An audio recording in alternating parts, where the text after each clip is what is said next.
በአማራ ክልል የሚንቀሳቀሱ ተፎካካሪ የፖለቲካ ፓርቲዎች የጋራ ምክር ቤት በክልሉ የሚንቀሳቀሱ ሁሉም የፖለቲካ ፓርቲ አመራሮች በተገኙበት ለሰላማዊና ዴሞክራሲያዊ ምርጫ በጋራ እንቁም በሚል መሪ ሐሳብ ሰባተኛው ጠቅላላ ምርጫ ሰላማዊ፣ ዴሞክራሲያዊ፣ ነፃና ገለልተኛ ሆኖ እንዲጠናቀቅ ፖለቲካ ፓርቲዎች የበኩላቸውን አስተዋጽኦ በሚያደርጉባቸው ጉዳዮች ዙሪያ መክሯል። በምክክር መድረኩ የጋራ ምክር ቤቱ ሰብሳቢና የአዲሃን ሊቀመንበር አቶ ተስፋውን አለምነህ ምርጫው በሰላማዊ መንገድ ይከናወናል ዘንድ የፖለቲካ ፓርቲዎች የሚያደርጓቸው የውድድር እንቅስቃሴዎች ሁሉ ሰላምን በማያደፍርስ መልኩ ሊሆኑ እንደሚገባ ገልጸዋል። በአንድም ይሁን በሌላ መንገድ ምርጫ ካለ አሸናፊ ተሸናፊ መኖሩ የማይቀር ነው። የምንወዳደረው እኛ ነን፣ የምናሸንፈው እኛ ነን። እኛ ሰላማዊ ከሆነ እኛ ለሕግና ስርዓት ከተገዛን ምርጫ ለሕዝባችን ተስፋ ይሆናል። ተስፋ ብቻ ሳይሆን ሉዓላዊ የስልጣን ባለቤትነቱን ያረጋግጥበታል።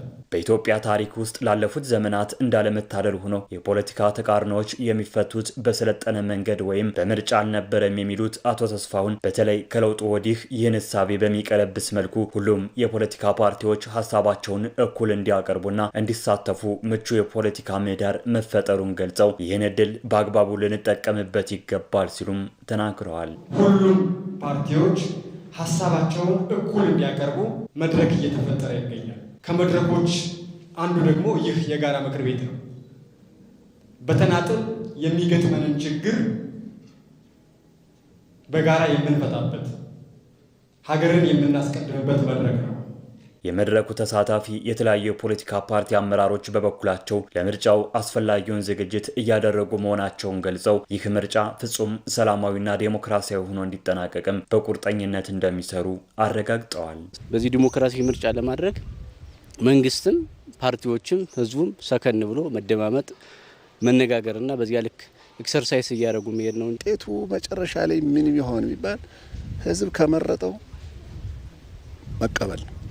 ምንም እንትን የለው። ምክንያቱም ቅድሚያ በሀገርና በህዝብ ጉዳይ ላይ ቅድሚያ የምንሰጠው እንደሱ የለም። ፓርቲው ሊቀር ይችላል።